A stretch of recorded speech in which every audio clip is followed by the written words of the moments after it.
सीताया पतये नमातृत बलधामं हेमशैलाभदेहं दनुजुवन कृशानं ज्ञानिनामग्रगण्यं सकलगुणनिधानं वानराणामधीशं रघुपतिप्रियभक्तं वातजातं नमामि गङ्गातरङ्गरमणीजटाकलापं गौरी निरंतर विभूषित वामभागं नारायण प्रिय मनंग मदापहारं वाराणसी पुरपति भज विश्वनाथं दिंदी मंगला काली भद्रकाली कपालिनी दुर्गा क्षमा शिवा धात्री स्वाहा सदा नमोस्तुते।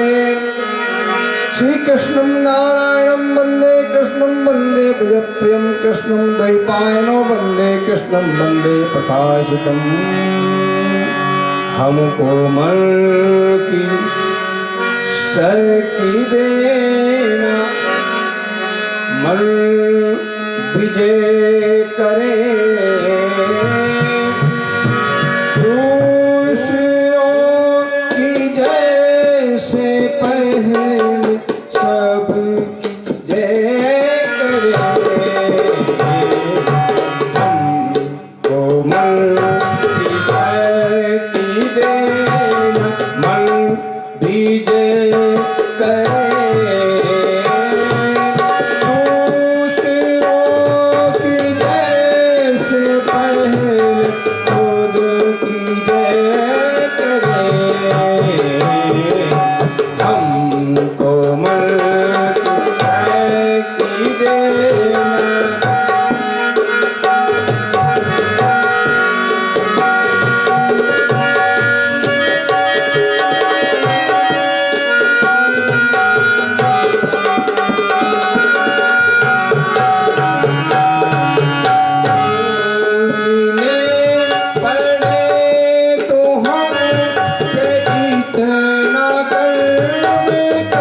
कामनी श्रीवास्तव जी जल्द से जल्द श्रीमद् भागवत कथा के मंडप पर आ जाएं, आरती वर्ण करके श्रीमद् भागवत कथा शुरू कराएं।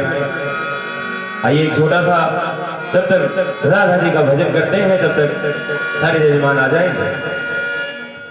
बामाधारी आ मीरा के प्रभु गिरधर मीरा के प्रभु गिरधर नागर राधा के मन मोहन राधा नित सिंगार करे और मीरा बन गई योगन एक रानी एक दासी दोनों हरि प्रेम की प्यासी अंतर क्या क्या है अंतर क्या दोनों में एक ही देखो अंतर क्या दोनों में एक ही देखो एक प्रेम दीवानी एक बरस दीवानी अंतर क्या दोनों की तृप्ति है बोलो एक प्रेम दीवानी एक तरस दीवानी एक जीत न मानी एक हार न मानी एक जीत न मानी एक हार न मानी राधा एक राधा एक मीरा दोनों ने श्याम को चाहा अंतर क्या दोनों की चाह में बोलो अंतर क्या दोनों की चाह में बोलो एक प्रेम दीवानी की दरस दीवानी एक प्रेम दीवानी एक दरस दीवानी श्रुतया के विभूषिताय गौरी सुताय गणनाथ नमो नमस्ते मनोजवं मारुततुल्यवेगं जितेन्द्रियं बुद्धिमतं वरिष्ठं वातात्मजं वानरजोतमोख्यं श्रीरामदूतं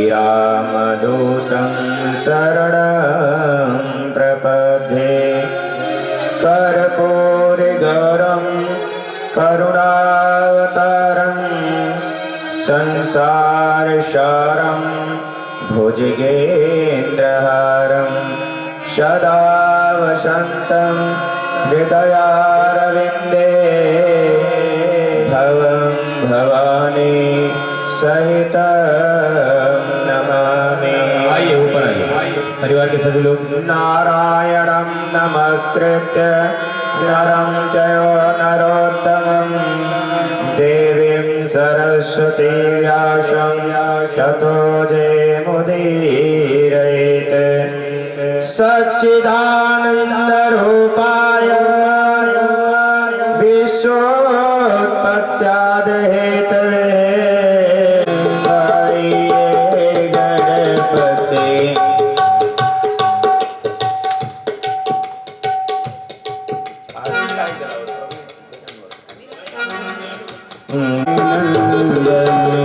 सिद्धशदन गज बदन विनायक सिद्धशदन गज बदन विनायक कृपा सिद्ध सुंदर सबलायक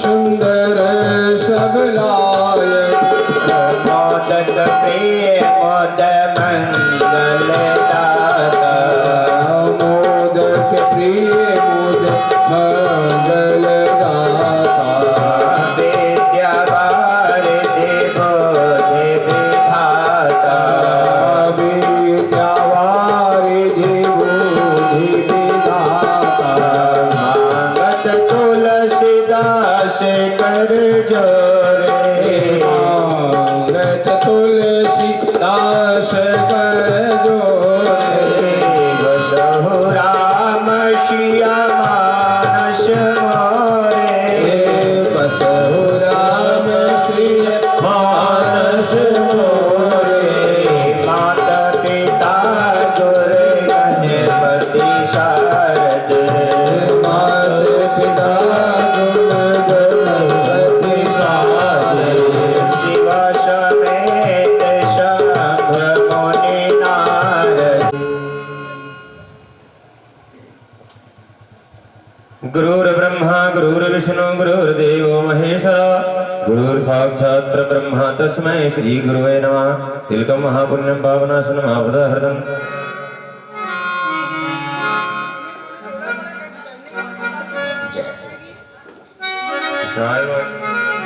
महापुण्यं गो ब्राह्मण हिताय जगद्दिताय गोविंदाय कृष्णाय नमो नमः।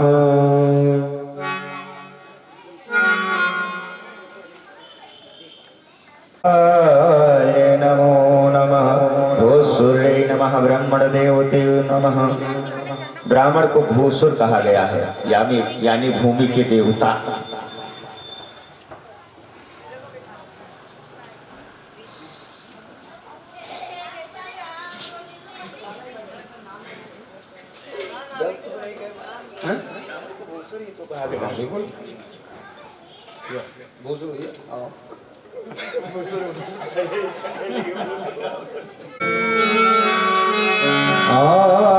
मन में बसा के यही मूर्ति, उतारो मैं गिरधर तेरी आरती। मन में बसा के यही मूर्ति, उतारो मैं गिरधर तेरी आरती। मन में बसा के यही मूर्ति, उतारो मैं गिरधर तेरी आरती। मन में बसा कर तेरी मूर्ति, उतारो मैं गिरधर तेरी आरती। करुणा करो कष्ट हरो ज्ञान दो भगवन। करुणा करो कष्ट हरो ज्ञान दो भगवन। भाव में फंसी नाव मेरी तार दो भगवन। भाव में फंसी नाव मेरी तार दो भगवन। ये दर्द की दवा मेरे पास है, दर्द की दवा मेरे पास है। जिंदगी दया की है भीख मांगती, जिंदगी दया की है भीख मांगती। मन में बसा के यही मूर्ति, उतारो मैं गिरधर तेरी आरती। मन में बसा कर तेरी मूर्ति, उतारो मैं गिरधर तेरी आरती। वेद तेरी महिमा गाए संत करे ध्यान। वेद तेरी महिमा गाए संत करे ज्ञान। नारद गुणगान करे छेड़ दीनता। नारद गुणगान करे छेड़ दीनता। भक्त तेरे द्वार करते हैं पुकार। भक्त तेरे द्वार करते हैं पुकार। आस हम सभी प्रभु तेरी गाए आरती। आस हम सभी प्रभु तेरी गाए आरती। मन में बसा के यही मूर्ति, उतारो मैं गिरधर तेरी आरती। मन में बसा कर यही मूर्ति, उतारो मैं गिरधर तेरी आरती। हम भक्त सब तेरे दर पे खड़े। हम भक्त सब तेरे दर पे खड़े। दे दो दया दृष्टि चरण पड़े। दे दो दया दृष्टि झोली भरे। ऐसी कृपानाथ हम पर करो। ऐसी कृपानाथ हम पर करो। गाते रहे हम तेरी कीर्ति। गाते रहे हम तेरी कीर्ति। मन में बसा के यही मूर्ति, उतारो मैं गिरधर तेरी आरती। मन में बसा कर यही मूर्ति, उतारो मैं गिरधर तेरी आरती। मन में बसा के यही मूर्ति, उतारो मैं गिरधर तेरी आरती। मन में बसा कर तेरी मूर्ति, उतारो मैं भगवान तेरी आरती। कर्पूर गौरम करुणावतारम गंधारी सारम भुजगेन्द्रहारम सदा वसंतं हृदयारविन्दे भवं भवानी सहितं नमामि। त्वमेव माता च पिता त्वमेव, त्वमेव बन्धो जगता त्वमेव, त्वमेव विद्या प्रभवं त्वमेव, त्वमेव सर्वं मम देव देव, त्वमेव सर्वं मम देव देव, त्वमेव सर्वं मम देव देव। श्रीपति यदुनंदन, चरणों में मेरा हो बंदन, सतबार मिलन हरि सम्मेलन। हे नाथ रुक्मिणी दासी को निधि चरण में दीजिए शरण। जैसे ही भगवान का प्रथम विवाह इस प्रकार से संपन्न हो जाता है, पंडित जी न आने के कारण से रुक्मिणी व्याकुल हो रही थी। भगवान ने ब्राह्मण को उनके पास भेज करके कह दिया कि हम आ चुके हैं, आप निकलो। रुक्मिणी को भगा कर ले गए। भगवान का सुंदर विवाह, प्रथम विवाह संपन्न हुआ। आगे कथा आती है कि भगवान का एक एक करके 8 विवाह का वर्णन शास्त्रों में है। एक एक करके हम सभी विवाह को आप लोगों को बताएंगे, लेकिन आप लोग जब शांति का परिचय देते हुए बैठ करके कथा सुनोगे तब, क्योंकि हमारी भागवत कथा कहती है कि श्रोता भक्ता ज्ञान निधि, कथा राम की गोर है। किम समझे जड़ जीव चेतन, कलिमल ग्रसित विमूढ़। जो कलि के मल में ग्रसित हो जाता है, कलि का मल क्या है? मदिरा। जो कलि का मल ग्रसित हो गया वो भगवान की कथा नहीं सुन सकता। कलि का मल मदिरा ही है इस कलयुग में। वो कलयुग का मल है, उसको कभी नहीं पीना चाहिए। जैसे हम लोग मलमूत्र त्याग करते हैं, ऐसे कलयुग ने जो मलमूत्र को त्याग किया उसी से मदिरा की उत्पत्ति हुई। इसलिए सब लोग ध्यान पूर्वक कथा सुनेंगे, और कथा जब सुनने वाला कोई हो तभी कथा सुनाने में मजा भी आता है मेरी माँ। इसलिए आप सब लोग प्रेम पूर्वक आज भगवान की कथा सुने। श्री सुखदेव जी महाराज कहते हैं कि कामास्तु वासुदेवासो दग्धा प्रागरक्तमायुना, दोहो पातये भूयश्चमेव प्रत्यपादत। हे राजा, वही मक्ष एक दिन मछुआरों के जाल में फंस गया, और उन मछुआरों ने उस विशाल मत्स्य को भेंट स्वरूप संबरासुर को दे दिया।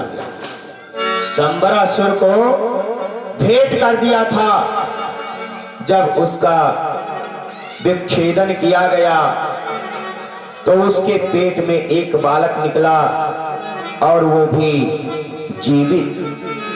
बालक को देख करके संबरासुर ने वह बालक दृष्टवा तातुरे बालम देख करके, जीवित देख करके संबरासुर ने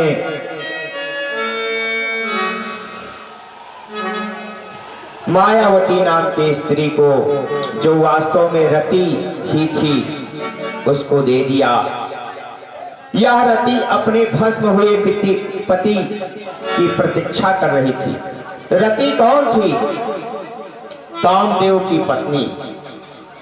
कामदेव की पत्नी का नाम रति था।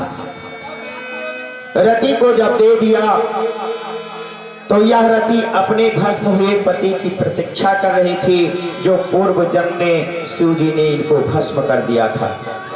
रति को वरदान भी दे दिया था कि रति यह मायावती के रूप में संबरासुर के यहाँ भोजन बनाने का काम करती थी। वह उस बालक को कामदेव मान करके उससे बड़ा स्नेह करने लगी, उसे सिद्ध रस नैनों से देखने लगी। बालक जब धीरे धीरे बड़ा हुआ तो उसने कहा कि माता जी, आप पुत्रवत स्नेह से ना देख करके मुझे पति स्नेह से क्यों देख रही हैं? रति ने सारा कुछ बता दिया कि पिछले जन्म में आप कामदेव थे, मैं आपकी पत्नी रति थी, और भोले शंकर के क्रोध अग्नि में तुम जल करके भस्म हो गए और उन्होंने वरदान दिया था, और इसीलिए जो है आप हमारे प्राण प्रिय ही हैं। इस तरह से महाराज जब यदुवंश में कृष्ण भगवान का अवतार होगा, श्री गोस्वामी तुलसीदास जी ने लिखा है कि जब यदुवंश कृष्ण अवतारा, जब यदुवंश कृष्ण अवतारा, हुए हैं हरण महामहि भारा, हुई है हरण महामहि भारा, कृष्ण तनय हुए हैं पति तोरा, कृष्ण बचन अन्यथा कोई न मोरा। अतः आप ही कामदेव के रूप में आए हैं। नारद जी के इसके कथानुसार आपका यह संबरासुर को मारने से निमित्त हुआ है। हे प्रभु, यह संबरासुर अनेकों प्रकार की माया जानता है। मायावती रति ने प्रद्युम्न को भगवान की सेवा कर रहे हैं। आगे की कथा कहते हैं महाराज, भगवान की पहले विवाह की कथा तो आप लोगों को बता दिया, लेकिन भगवान कृष्ण का दूसरा विवाह कब और कैसे और किसके साथ हुआ, ये आप लोगों को बताएंगे। मेरी माँ, कथा केवल सुन लेना बहुत बड़ी बात नहीं है, कथा को हृदय पटल में बैठाना है और भाव को देखते हुए कथा सुनना है, तभी कथा का आनंद आएगा। श्री सुखदेव भगवान कहते हैं श्री कृष्ण का दूसरा विवाह सत्राजित की पुत्री सत्यभामा से हुआ। सूर्यदेव भगवान का परम भक्त था सत्राजित। सूर्यदेव भगवान का परम भक्त था सत्राजित, और उसके आराधना से, उसकी सेवा से, उसके भाव से संतुष्ट होकर के सूर्य नारायण भगवान ने सत्राजित को एक मणि दे दिया, और उस मणि का खासियत था कि वो 8 भार सोना रोज निकालती थी। कितना सोना? 8 भार। एक भार में 20 किलो होता है। अब सोच लो 8 भार में कितना सोना हो गया। आज तो महाराज 10 ग्राम खरीदने जाओ तो 1,30,000 का है। 10 ग्राम सोना 1,30,000 का है, और महाराज वो तो 20 अट्ठे कितना हो गया महाराज? 160 किलो सोना रोज निकालती थी। तो एक बार सत्राजित एक दिन वो मणि धारण करके और श्री कृष्ण के सभा में आ रहा था। यादवों ने देखा तो उनको लगा कि सूर्य भगवान ही आ रहे हैं आज कृष्ण से मिलने। सखा लोग कहने लगे, प्रभु जी आज तो आपसे मिलने सूर्य नारायण भगवान खुद ही आ रहे हैं। भगवान ने कहा, ये सूर्य नारायण भगवान नहीं है, सूर्य नारायण भगवान का सेवक सत्राजित है, और इसने भगवान की सेवा की और भगवान प्रसन्न होकर के इसको मणि दे दिए।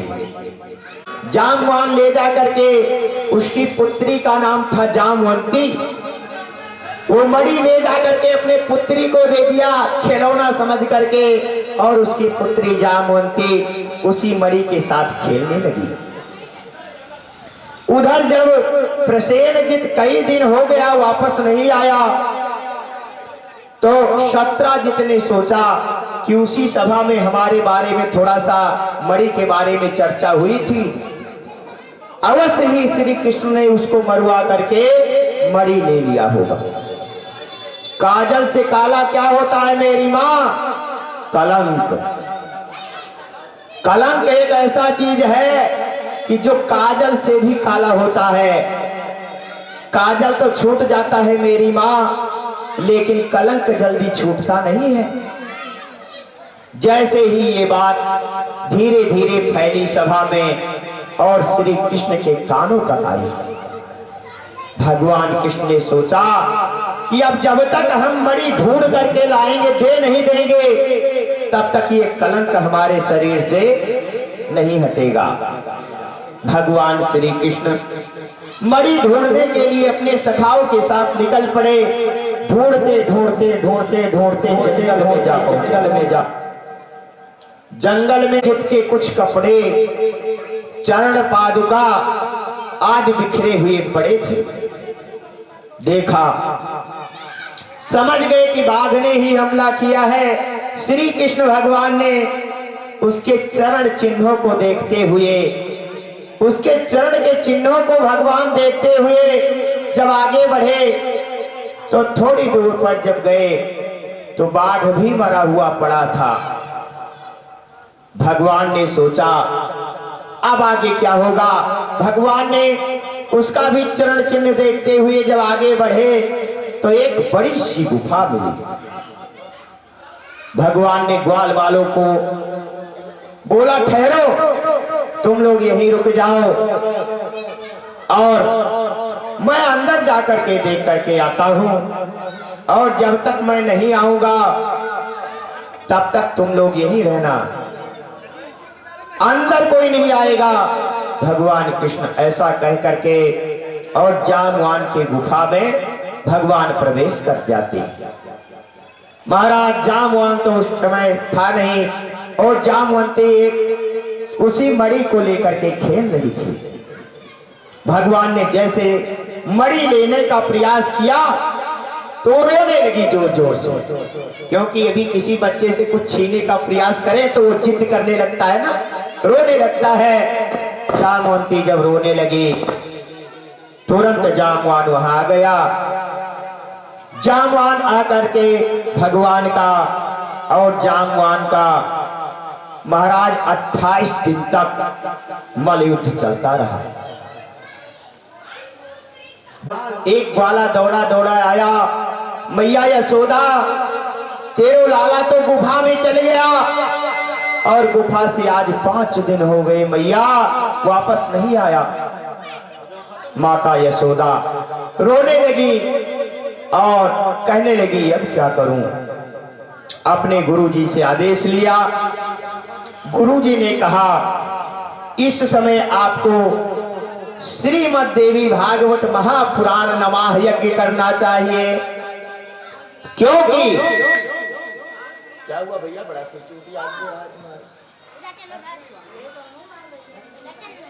कहने लगी आपको श्रीमद् देवी भागवत महापुराण का पाठ करवाना चाहिए, तेरा लाला जरूर आ जाएगा। वहीं पर नंद यशोदा ने बढ़िया मंच बनवाया और श्रीमद् देवी भागवत महापुराण की कथा चालू हो गई। मेरी मैया, जिस दिन कथा का 9वां दिन था उस दिन भगवान श्री कृष्ण को आदि शक्ति की शक्ति प्राप्त हो गई। आदि प्रभु मैं जान गया आप समस्त प्राणियों के स्वामी हैं, रक्षक हैं, पुराण पुरुष हैं, भगवान विष्णु हैं, आप सबके प्राण मनोबल और शरीर बल हैं। आपने ही रावण आदि को मारा था, बिना ही परिश्रम के राक्षसों को मार दिया था। आप ही श्री कृष्ण के रूप में राम ही अवतार लेकर के आए हैं। और महाराज बोला प्रभु जी मैं हार गया, आप जीत गए, लेकिन आपसे एक निवेदन है। कृष्ण ने कहा क्या निवेदन है। बोले मणि तो आप ले जाइए प्रभु, लेकिन अब मैं कुछ नहीं कर पाऊंगा, क्योंकि हमारा शरीर तो तुमने मार मार करके तोड़ दिया है। अब हमारे पास एक बिटिया है, इस बिटिया को आप पहले वरण करिए और दहेज में मणि ले जाइए। इस प्रकार से महाराज जामवंती का दूसरा विवाह भगवान के साथ हुआ। जिस दिन यहाँ नमाह प्रभु अनंत है और नारायण हमेशा मनुष्यों का कल्याण करते हैं। श्री कृष्ण गोविंद हरे मुरारे, हे नाथ नारायण वासुदेवा। श्री कृष्ण गोविंद हरे मुरारे, हे नाथ नारायण वासुदेवा। श्री कृष्ण गोविंद हरे मुरारे, हे नाथ नारायण वासुदेवा। श्री वासुदेवा। श्री कृष्ण गोविंद हरे मुरारे, हे नाथ नारायण वासुदेवा। हाथ उठा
परम प्रिय भक्तजनों, भगवान की ऐसी लीला है कि मन मोह लेने वाली है, क्योंकि भगवान का नाम ही लीला बिहारी है। और गोपाल जी ने तो बहुत सी लीलाएं करके, और कभी गोपी का मन मोह रहे हैं, कभी मैया का मन मोह रहे हैं, और तमाम राक्षसों का वध भी हंसते हंसते कर रहे हैं। भगवान ने किसी राक्षस को नाराज होकर के नहीं मारा है, गुस्सा करके किसी दैत्य का वध भगवान ने नहीं किया। जित उसी बीच में अक्रूर और कृतवर्मा ने मणि का लोभ देख करके और शतधन्वा के हाथों से सत्राजित को मरवा दिया था। और भगवान ने तो ला करके मणि सत्राजित को सौंप करके अपना कलंक मिटा लिए, और शतधन्वा मणि लेकर के चला गया। जब सत्यभामा को पता चला तो पिता के शव को तेल में भरे कड़ाव में रख करके हस्तिनापुर पहुंची और भगवान को सारा समाचार सुनाया। श्री कृष्ण ने सत्यभामा और बलराम जी के साथ द्वारका में आकर के शतधन्वा को मारने का प्रयत्न करने लगे, लेकिन शतधन्वा ने अक्रूर और कृतवर्मा से सहायता करने को कहा।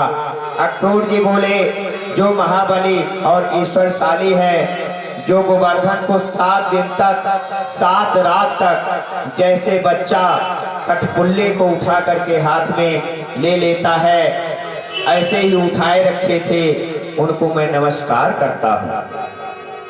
ऐसे अनंत गिरा और धराशायी हो गया। इस प्रकार से भगवान का आगे का वर्णन आप लोग सुनेंगे।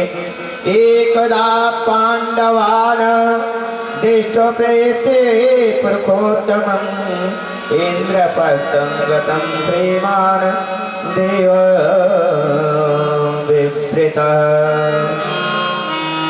आगे की कथा सुनाएंगे। एक दृष्टांत महासागर आपको सुनाते हैं। एक दृष्टांत सागर की कथा सुनाते हैं। जब भगवान की शादी हो रही थी तो भगवान प्रसन्न हुए और भगवान ने सोचा क्यों ना भंडारा कर दिया जाए, क्योंकि भंडारा करेंगे तो उसमें साधु ब्राह्मणों की सेवा होगी और साधु ब्राह्मण के आशीर्वाद से हमारे हर मनोरथ पूर्ण होंगे, हर मनोरथ हमारे पूर्ण हो जाएंगे। ऐसा विचार करके भगवान ने एक विशाल भंडारा का आयोजन किया और उन्होंने कहा कि हम 101 ब्राह्मण को ही पूजा करके दक्षिणा देंगे, बाकी भोजन तो सबको देंगे, जितने लोग आएंगे सबको भोजन देंगे, लेकिन दक्षिणा केवल 101 ब्राह्मण को ही दिया जाएगा। अब महाराज भंडारा चालू हुआ। उसी गांव में एक लोभी ब्राह्मण रहता था, लालची, जो अपने आगे किसी को जोड़ता नहीं था और स्वयं को सबसे बड़ा महात्मा मानता था, स्वयं को सबसे ज्यादा विद्वान मानता था। वो अपने आगे किसी को गिनती में नहीं लेता था। महाराज उसने सोचा कि मैं जाऊंगा और सबसे पहले आगे खड़ा हो जाऊंगा, सबसे पहले हमको मिलेगा, बाकी सब पीछे रह जाएंगे। लेकिन भगवत इच्छा प्रबल होती है। जब सभी, वो तो रात को 4 ही बजे गया, लाइन में लग गया, जबकि प्रसादी 8 बजे से वितरण होना था। सबसे आगे गया, खड़ा हो गया। भगवान श्री कृष्ण ने आदेश दिया कि आज का प्रसाद पीछे से बांटा जाए। महाराज पीछे से जब प्रसाद बंटने लगा तो उसका नंबर 102 आ गया। बेईमान नहीं छोड़ता है। फिर दूसरे दिन महाराज गया, सबसे पीछे खड़ा हुआ। बनवारी लाल की तरफ से 101 रुपए आशीर्वाद भगवान और आगे बढ़ाएं। जब दूसरे दिन सबसे पीछे जाकर के खड़ा हुआ तो भगवान कृष्ण ने आदेश दिया कि आज का प्रसाद आगे से बांटा जाएगा, क्योंकि कल का प्रसाद पीछे से बांटा गया था, तो आज का प्रसाद आगे से वितरण किया जाए। फिर भैया वो 102 नंबर पर आ गया, फिर छूट गया। उसने सोचा चलो कोई बात नहीं, एक दिन आगे से खड़े हुए तब नहीं मिला, एक दिन पीछे से खड़े हुए तब नहीं मिला, आज मैं जाकर के बीच में खड़े हो जाता हूँ, चाहे जिधर से बटेगा तब तो मिलेगा। भैया तीसरे दिन जब प्रसाद वितरण होने लगा तो भगवान ने कहा एक दिन आगे से प्रसाद बांटा गया, एक दिन पीछे से प्रसाद वितरण हुआ। यदि आगे से बांटेंगे तो पीछे वाले नाराज हो जाएंगे और पीछे से बांटेंगे तो आगे वाले नाराज हो जाएंगे, तो ऐसा करो कि आज दोनों तरफ से प्रसाद बांटो। महाराज दोनों तरफ से प्रसाद वितरण होने लगा। फिर वो बीच में खंबी की तरह खड़ा रह गया, क्योंकि उसका नंबर ही नहीं आया। 101 ब्राह्मण पूरे हो गए। अब वो लगा चिल्लाने, आप हमको क्या समझते हो, हम बहुत ये कर देंगे वो कर देंगे। भगवान ने कहा कुछ करने की जरूरत नहीं है, तुम बच गए हो ना। भगवान ने एक कपोदर नाम का शंख रखा था, उठा करके दे दिया, बोले ले जाओ। इस कपोदर शंख को जब तुम बजाओगे तो जो तुम चाहोगे वो तुमको प्राप्त हो जाएगा। अन्न धन वस्त्र सोना चांदी हीरा जवाहरात महला दो महला जो चाहोगे वो तुमको मिलेगा। बड़ा प्रसन्न हुआ, धन्यवाद करते हुए निकला। भगवान ने कहा लेकिन इसकी एक खासियत है। बोले वो क्या है, बताइए दो प्रभु जी। बोले तुम्हारे 1 गुना होगा तो तुम्हारे पड़ोसी के दूना हो जाएगा, तुम्हारे 1 गुना होगा तो तुम्हारे पड़ोसी के दूना हो जाएगा। बोला तब तो ये शंख मैं कभी ना दे जाऊं, मैं हमेशा पड़ोसियों की जलन करता आया। यदि उनके गमले में कोई सुंदर वृक्ष होता है तो मैं उसको भी तोड़ देता हूं, ना बढ़ जाए। मैं तो हमेशा पड़ोसी की निंदा करते आया और हमेशा अपने आगे मैंने किसी को जोड़ा ही नहीं, तो ये शंख मैं कैसे ले जाऊंगा। भगवान ने कहा कि दान दिया हुआ वस्तु जो वापस ले लेता है वो 7 जन्मों तक नरक में जाता है। इसलिए तो हमारे यहाँ कुछ खाने पीने की व्यवस्था कर दो। शंख बजाते ही महाराज दाल चावल रोटी भाजी यानी जो कुछ खाने पीने की वस्तु थी सब इकट्ठा हो गया। फिर शंख बजाया, हे प्रभु हमको रहने के लिए छत दे दीजिए। महाराज झोपड़ी के जगह बढ़िया महल बन करके तैयार हो गया, हाथी घोड़ा आ गए, सारी व्यवस्था हो गई। महाराज कुछ ही दिन के बाद वो ब्राह्मण, घमंडी ब्राह्मण वापस आया और अपनी कुटिया के जगह पर महल बना देख करके उसने सोचा लगता है कोई पड़ोसी हमारा घर भी कब्जा कर लिया। लगा उल्टा सीधा गाली गलौज करने और रेड़ का डंडा तोड़ करके नाना प्रकार से बकता हुआ वापस आया। अब उसकी पत्नी पहले मलिच्छों की तरह रहती थी क्योंकि कुछ था ही नहीं घर में, क्या पहन लेगी? जो हम कमा करके लाएंगे वही तो हमारी घरवाली पहनेगी। तो उस दिन भगवान की कृपा से बढ़िया श्रृंगार की हुई सुंदर बैठी हुई, अब उसको भी नहीं पहचान पाई। बोले तू कौन है? बोले देख मुझको भी नहीं पहचाना, मैं तेरी धर्म पत्नी दारिद्रता। बोले अच्छा, तो ये तुमको ला करके कौन दिया? तुमने दूसरा विवाह तो नहीं कर दिया? बोली नहीं, ये हमने शंख बजा करके लिया है। बोली लाओ जल्दी हमारा शंख वापस दो। यही तो मैं कहूँ कि ये मोहल्ले में दुमाहला क्यों इतना बन गया है, ये तुमने ही दुमाहला बनवाया है लोगों का। शंख को छीन लिया और दोबारा वो शंख बजाया और शंख बजा करके कहा, हे भगवान हमारी एक हाथ टूट जाए। अब तो पड़ोसी के दोनों हाथ टूटेगा, दोनों हाथ टूटेगा। फिर शंख बजाया, हे भगवान हमारे एक गोड़ों टूट जाए। पड़ोसी के तो दोनों गोड़ टूटेगा। फिर शंख बजाया, हे प्रभु हम एक कान से बहरे हो जाएं। अब पड़ोसी के तो दोनों कान गए। फिर काला और जल लेकर के सभी पड़ोसियों के ऊपर तो भगवान ने डाल दिया कि वो पहले से भी मोटे ताजे और संतुष्ट और दिव्य हो गए।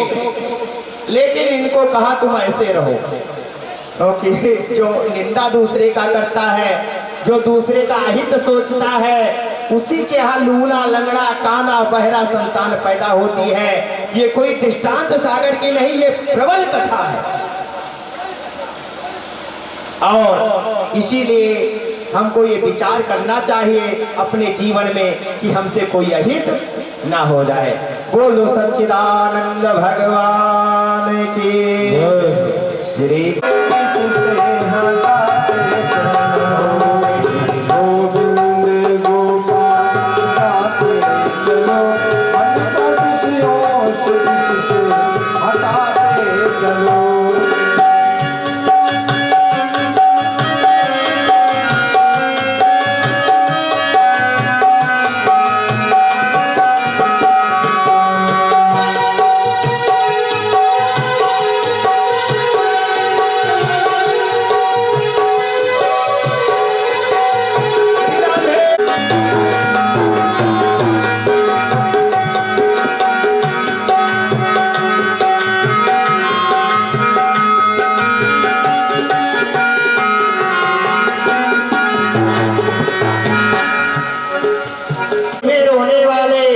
मुस्कुराना सीख ले, कर गरीबों का भला और बदनसीबों पर रहम। सेवा में भगवान है तू दरस पाना सीख ले, सेवा में भगवान है तू दरस पाना सीख ले। करम तेरा हो भलाई और मुख में तेरे राम हो, बस इसी जीवन को तू जीवन बताना सीख ले, बस इसी को तू जीवन बताना सीख ले। कोई 2 दिन पहले तो कोई 2 दिन बाद, फिर अभिमान किस बात का? क्योंकि ये पंच तत्व की शरीर जब पंच तत्व में ही विलीन हो जाना है तो अभिमान किस बात का मेरे प्यारे?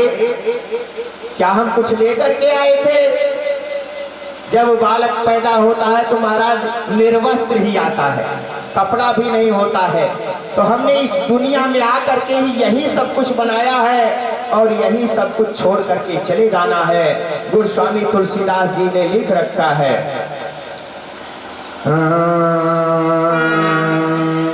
गोस्वामी तुलसीदास जी ने लिखा है कि ये पंच तत्व की अधम शरीर है। इच्छित जल पावे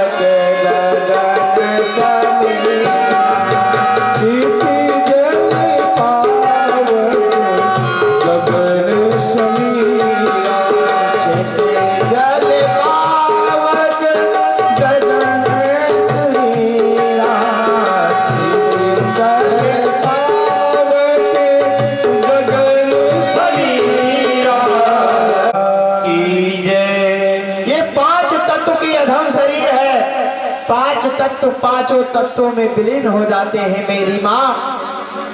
तो इसलिए अभिमान कभी नहीं करना चाहिए।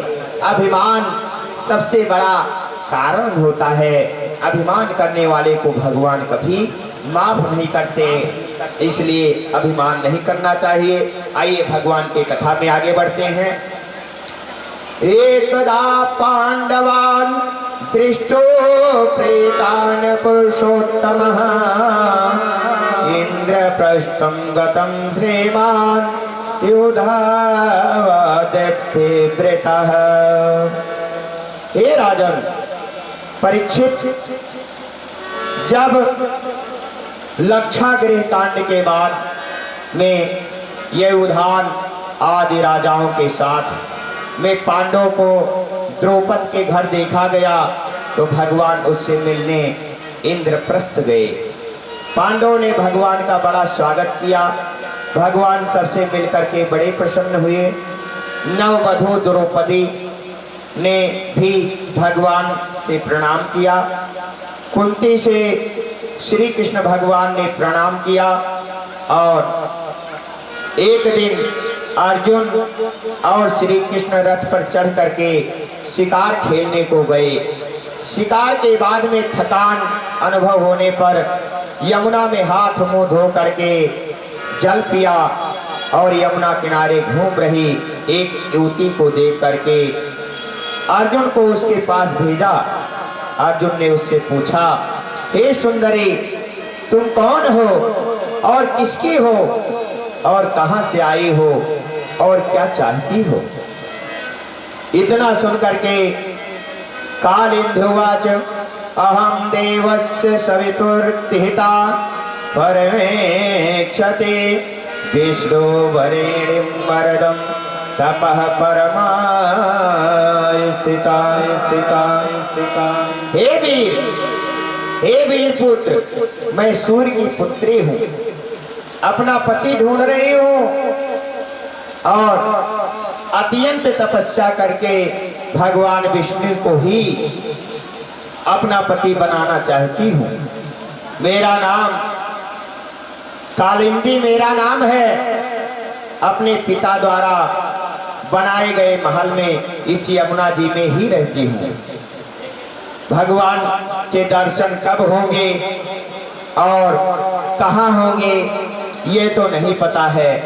भगवान से प्रार्थना करने लगी, दर्शन दो घनश्याम नाथ मेरे अखिया प्यासी रे। दर्शन दो घनश्याम नाथ अखिया प्यासी रे। अखिया प्यासी रे नाथ मेरे अखिया प्यासी रे। अखिया प्यासी रे नाथ अखिया प्यासी रे। दर्शन दो घनश्याम नाथ अखिया प्यासी रे। दर्शन दो घनश्याम नाथ अखिया प्यासी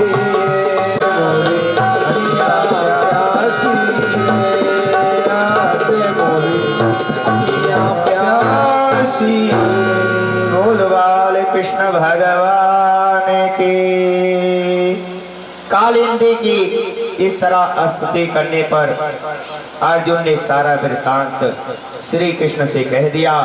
भगवान ने उसको रथ में बैठा करके धर्मराज के पास ले गए और भगवान ने विश्वकर्मा को बुला करके एक सुंदर नगर पांडवों का बनवाया और अपने आत्मीय जनों का प्रिय करने वाले भगवान अग्नि को आंडव वन देने के निमित्त अर्जुन के सारथी बने और खांडव वन के दाह में प्रसन्न होकर के अग्निदेव ने अर्जुन को धनुष गांडीव दिया और सफेद रंग वाले घोड़े, रथ का अक्षय कर्कश और आभेद कवच दिए।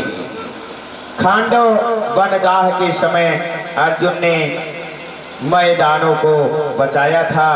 मैदानों ने प्रसन्न होकर के ऐसा भवन बनाया था कि जिसमें दुर्योधन को जल में थल और थल में जल का भ्रम हो गया था। और भामा सत्यभद्रा च लक्ष्मणा कालिंदी मित्रवृंदा स्त्रिया। इसके बाद भगवान ने साध्वी के साथ द्वारिका आकर के कालिंदी से विवाह किया और शुभ मुहूर्त कालिंदी और श्री कृष्ण का विवाह हुआ। मित्र वृंदा अवंती देश उज्जैनी के राजा विंद और अनविंद ने अपनी बहन जो श्री कृष्ण को भी अपना पति बनाना चाहती थी, विवाह को मना कर दिया। तब इसको स्वयंवर से बलपूर्वक ले आए थे। सत्या यह कौशल देश की छत्तीसगढ़ के राजा नग्नजित की पुत्री थी। राजा ने प्रतीक्षा की थी कि जो कोई एक साथ 7 बैलों को नाथ लेगा उसी के साथ विवाह करूंगा। भगवान ने 7 रूप धारण करके और 7 बैलों को नाथ दिया था। सत्या ने धूमधाम से विवाह कर लिया। इसीलिए भगवान का नाम जो है बैल नथैया पड़ा था भगवान ने। और भद्रा यह कौन थी? यह भद्रा कैकेयी देश के में उत्पन्न धृष्टकेतु की पुत्री यानी भगवान की बुआ सुतप्रीति की पुत्री थी। भद्रा स्वयंवर में मत्स्य भेदन करके लाई थी। इसके साथ विवाह किया था। इस मत्स्य को कर्णदंत वक्र शिशुपाल दुर्योधन अर्जुन भी नहीं भेद सके थे। इस तरह से परीक्षित महाराज ने कहा कि भौमासुर नाम का एक राक्षस था। यथा हतो भगवता भौमो एन चता स्त्रिया। भौमासुर ने अनेक राजकन्याओं को कैद कर रखा था। इधर उधर से चोरी करके राजकन्याओं को लेकर के आता था और कैद कर रखा था।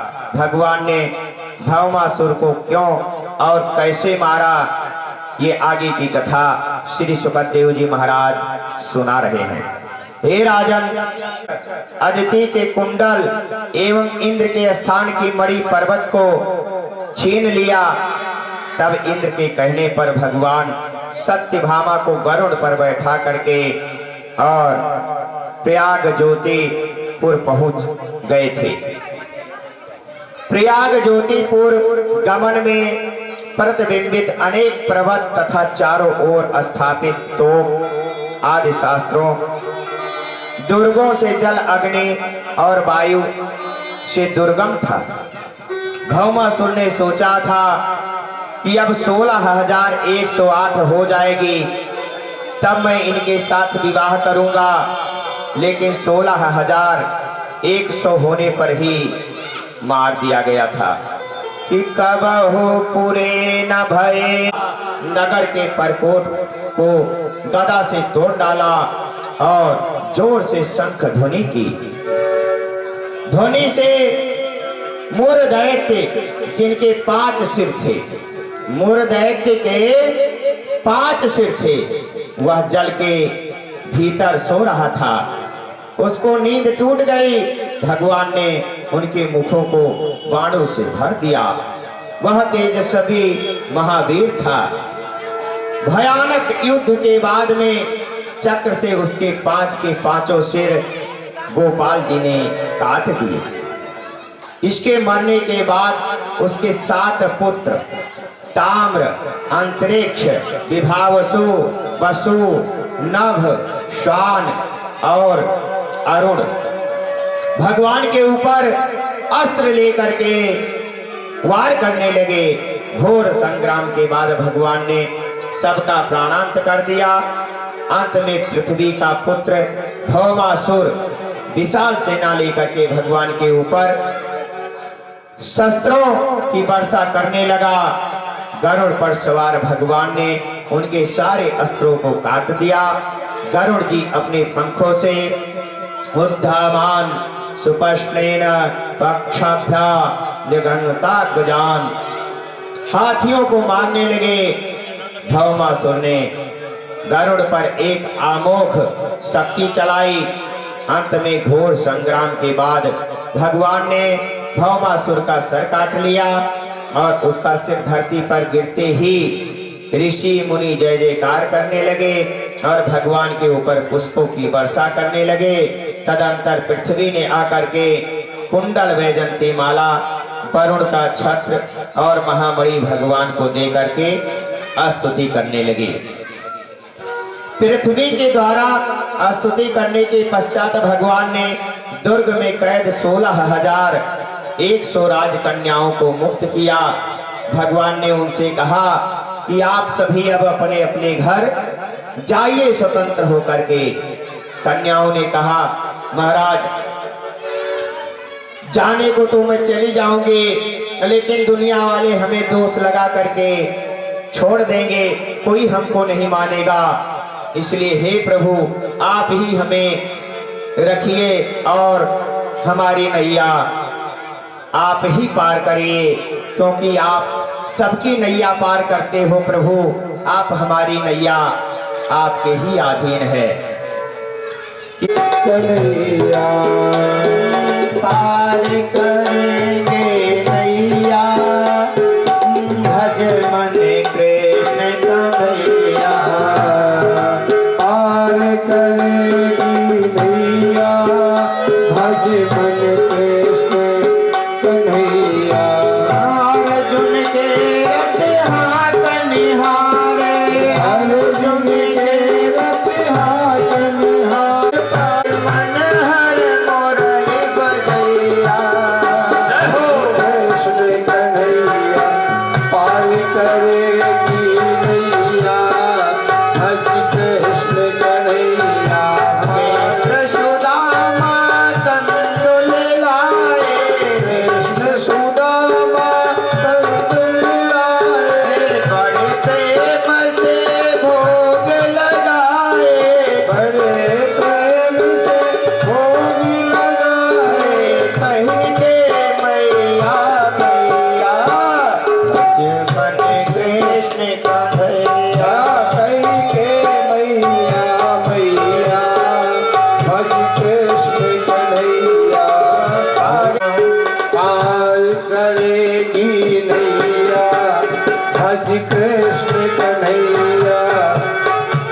बाल कृष्ण गोपाल हमारो, बाल कृष्ण गोपाल हमारो। ब्रजवासिनी के प्राण में प्यारो, ब्रज गोपिन के प्राण प्यारो। नंद महरि क्यों छैया, भज मन कृष्ण कन्हैया। नंद महरि को छैया, भज कृष्ण कन्हैया। पार करे भगवान सबकी नैया पार लगाते हैं, और जब भगवान नैया पार लगाते हैं तो कल्याण ही हो जाता है। क्योंकि जब राम जी केवट को उतराई दे रहे थे तो उतराई में मुंदरी दीनी और केवट ने यह विनती कीनी कि उतराई नहीं लूंगा राम। बोले क्यों नहीं लोगे? कहीं तुम आए हम घाट उतारे और हम आएंगे घाट तुम्हारे, तब तुम पार लगाओ राम। हे महाराज हम तो एक छोटी सी झील के खवैया हैं, आप तो भव सागर के पार कराने वाले हैं।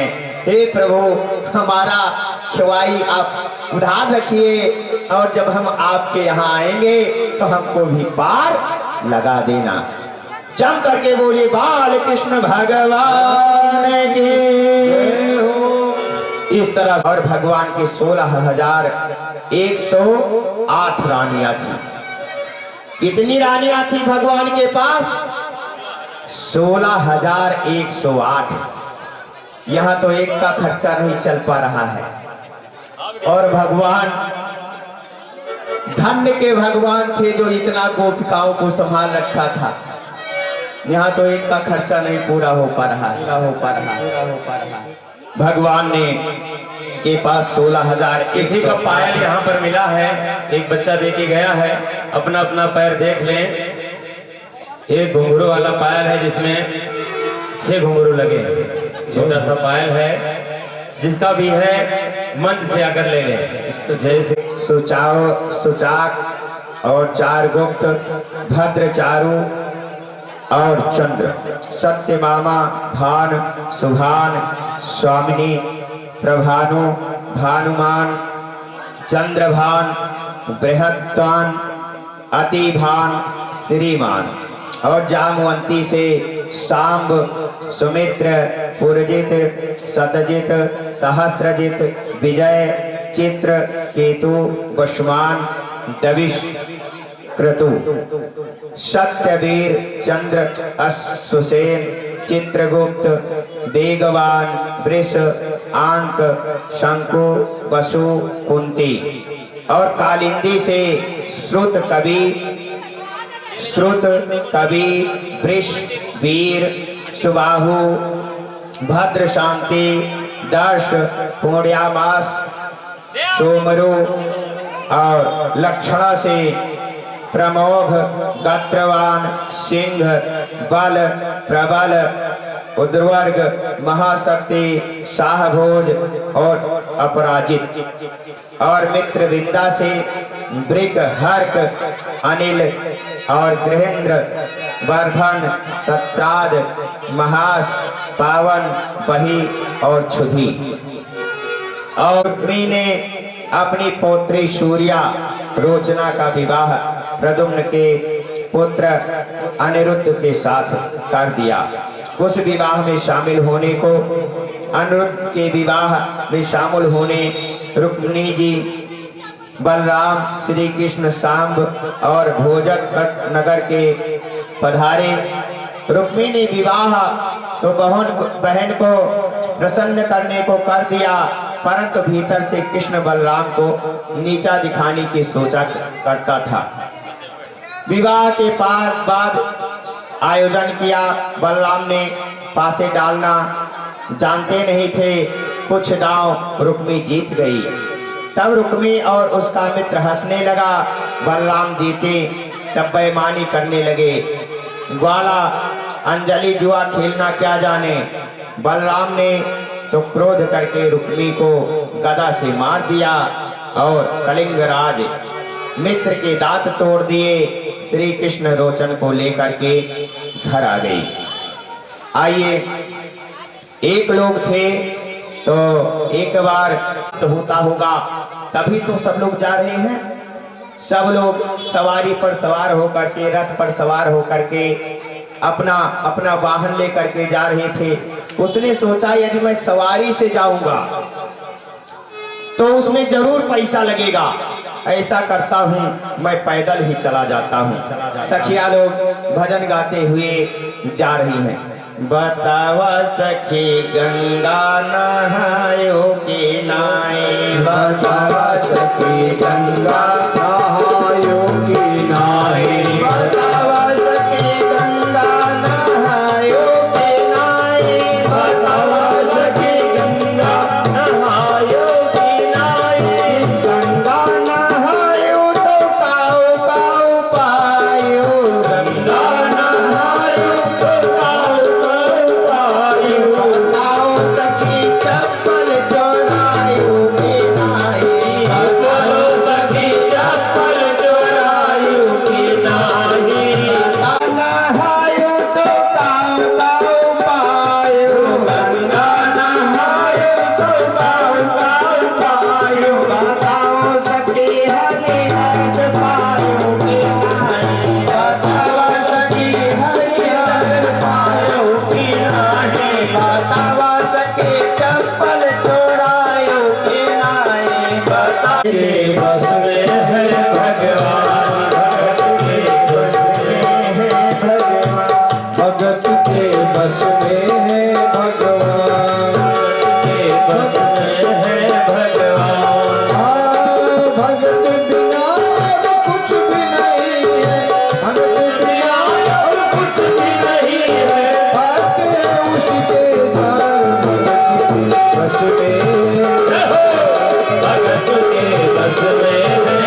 इस तरह से भगवान पंडा का रूप धारण करके प्रतिदिन चोरी करना, कभी इधर चोरी कर लेना, कभी उधर चोरी कर लेना, वो दिन रात चोरी ही करता था।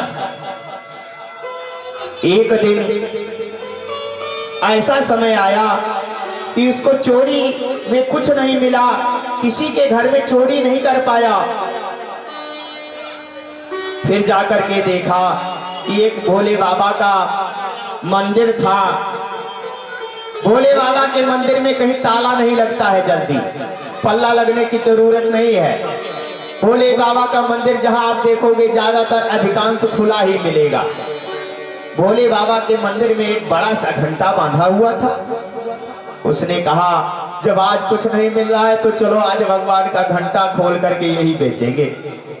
ऐसा निर्णय करके और भगवान भोले के मंदिर में पहुंच गया तो पहले भोले से प्रार्थना कर रहा है, कैसे?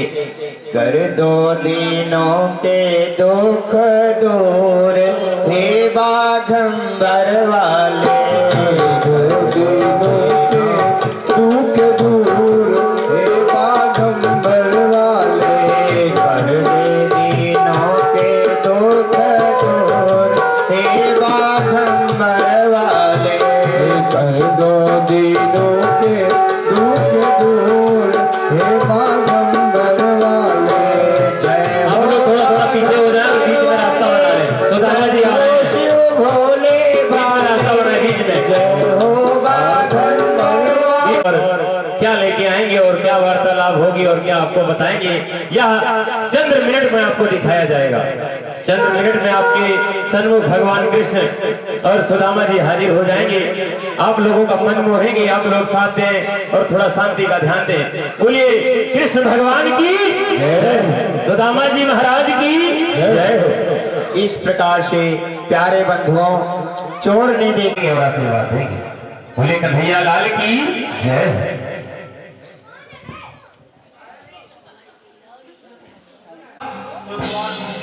अरे ब्राह्मण, किधर को जा रहे हो?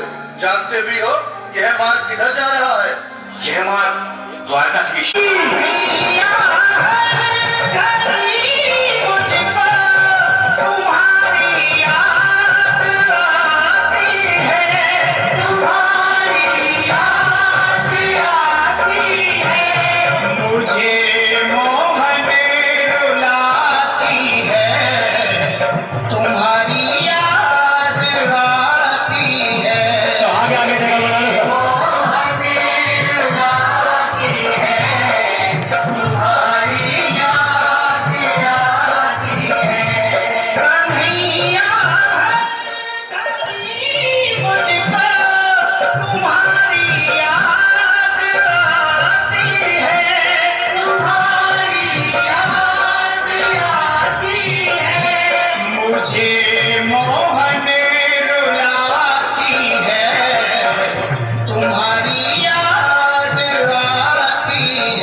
बोलो सुदामा महाराज की, कन्हैया लाल की।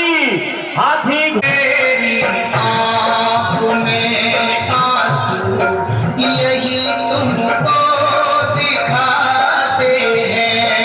मेरी आँख में आंसू यही तुमको दिखाते हैं। भगत की आँख में आंसू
दया कर दो मेरे मोहन, तुम्हीं दाता कहाते हो। दया कर दो मेरे पीछे पीछे लगा होगी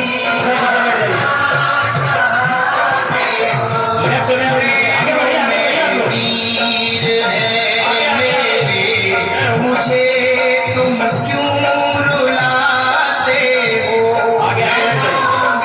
वीर है मेरे, मुझे तुम क्यों रुलाते हो।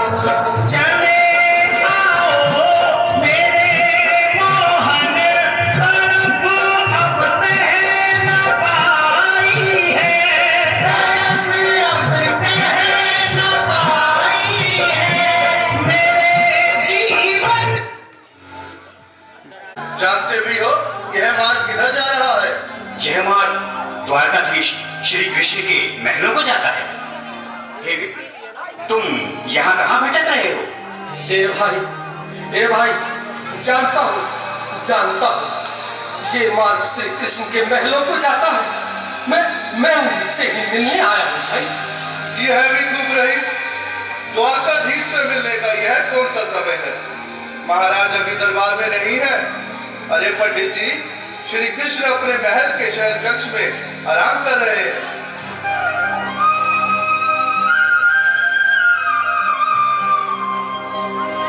देखो देखो ये गरीबी का हाल, कृष्ण के दर पे विश्वास लेके आया हूँ। मेरे बचपन का यार है मेरा श्याम, यही सोच कर मैं आस करके आया हूँ।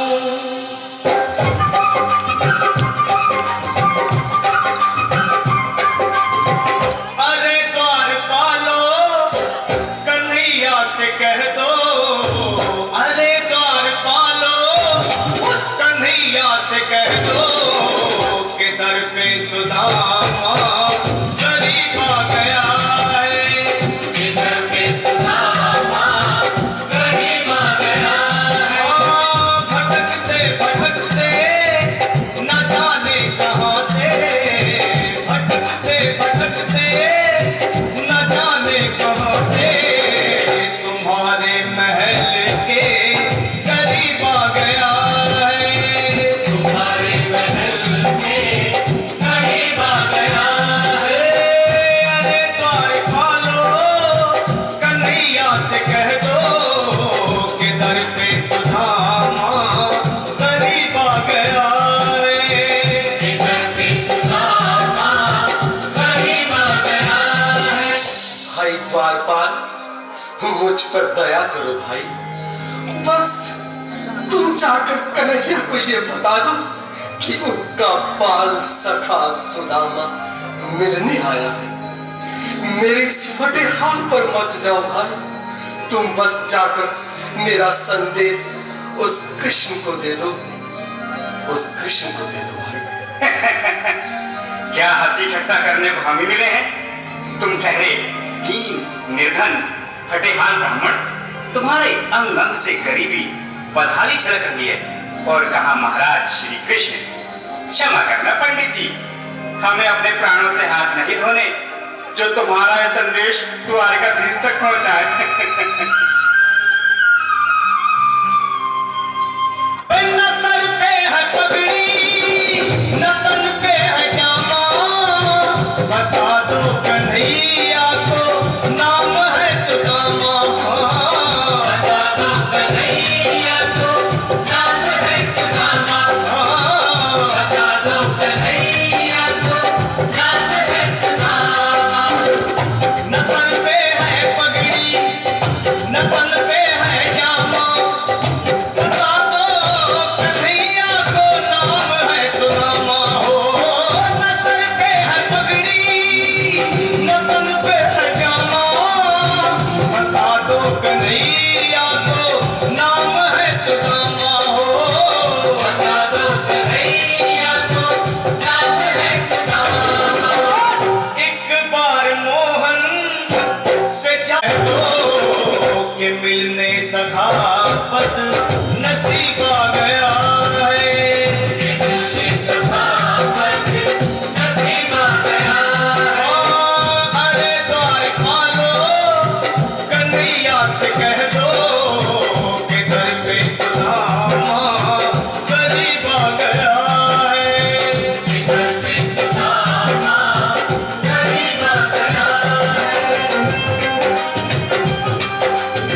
आदेश तक नहीं पहुंचाते तब तक मैं यहीं बैठा हूं।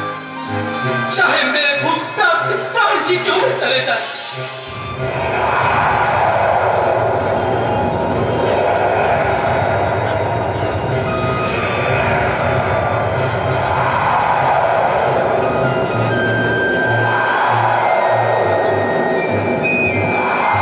अरे साथी, ये ब्राह्मण तो बहुत हठी है।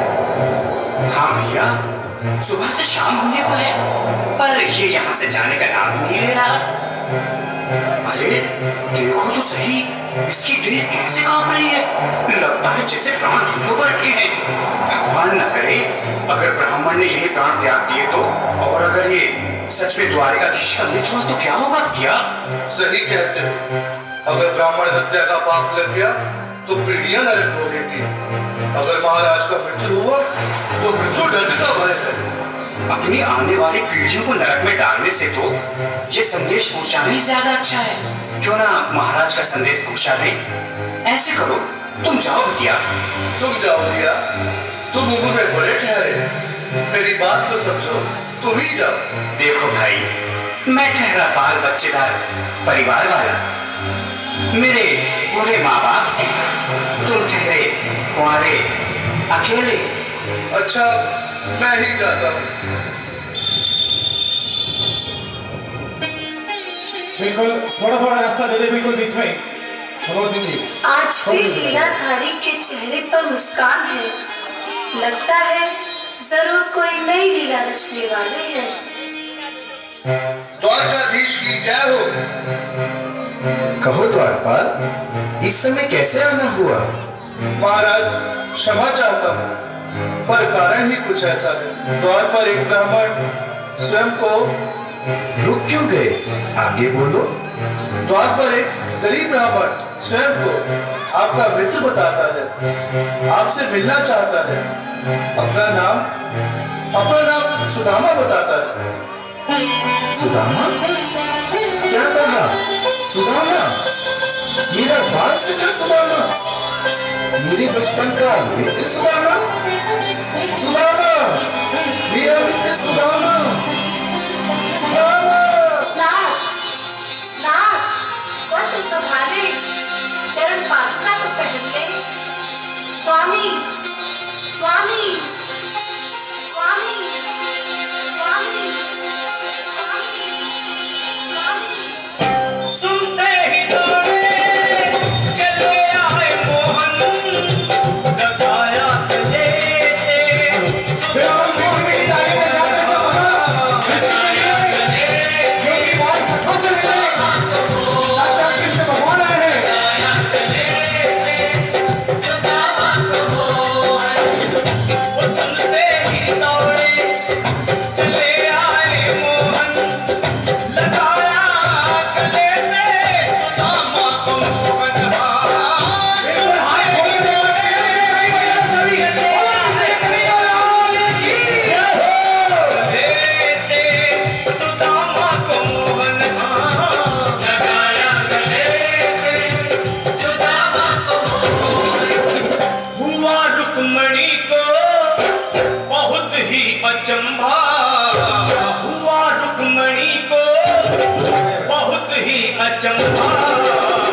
मेहमान कैसा अजीब आ गया है, मेहमान कैसा अजीब आ गया है। हुआ रुक्मणी को बहुत ही अचंभा, ये मेहमान कैसा अजीब आ गया है, मेहमान कैसा अजीब आ गया है। थोड़ी देर में आगे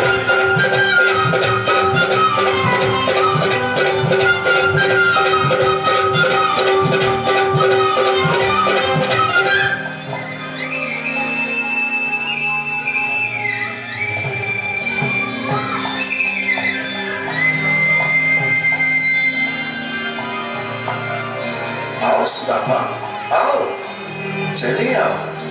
इस महल को अपना ही समझो। मेरे बाल सखा, शर्माना कैसा? चले आओ। रुक्मणी, रुक्मणी, मेरे मित्र के स्वागत की तैयारी करो। घबराओ मत सुदामा, सिंहासन पर बैठो। नहीं नहीं, मैं आपके सिंहासन पर कभी नहीं महाराज। ये बात मुझसे न होगा। ये द्वारकाधीश, मैं निर्धन, बदनसीब, बदकर्मा, कुछ ब्राह्मण आपके चरणों में बैठ सकूं तो मेरा सौभाग्य होगा। हे दीनानाथ, हे दीनानाथ, हे दीनानाथ। सुदामा, मुझे महाराज कहकर प्रताड़ित ना करो। मैं संसार के लिए द्वारकाधीश हूँ, पर तुम्हारे लिए सिर्फ तुम्हारा बाल सखा हूँ। मुझे बचपन की तरह कृष्ण, कन्हैया या मोहन कहकर पुकारो। महाराज,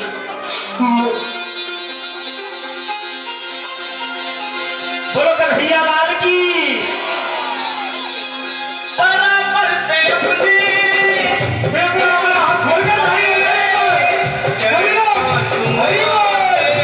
शाम ने दुलाए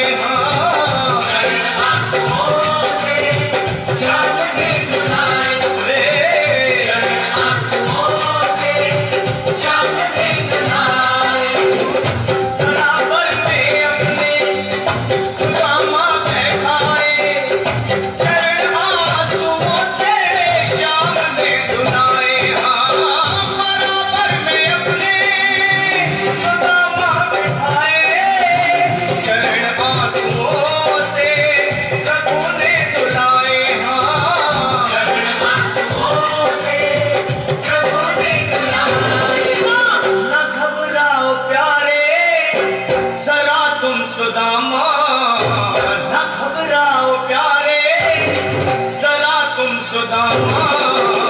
खुशी का समा तेरे करीब आ गया है। खुशी का समा तेरे करीब आ गया है। न घबराओ प्यारे, जरा तुम सुदामा। न घबराओ प्यारे, जरा तुम सुदामा। खुशी का समा तेरे करीब आ गया है। खुशी का समा तेरे करीब आ गया है। खुशी का समा तेरे करीब आ गया है। खुशी का समा तेरे करीब आ गया है। जरा तुम सुदामा, न घबराओ प्यारे, जरा भी सुदामा। खुशी का समा तेरे करीब आ गया है। खुशी का समा तेरे करीब आ गया है। हाँ, खुशी का समा तेरे करीब आ गया है। बोलो कन्हैया लाल की। करीब आ गया है। खुशी का समा तेरे करीब आ गया है। खुशी का समा तेरे करीब आ गया है। कावर साधव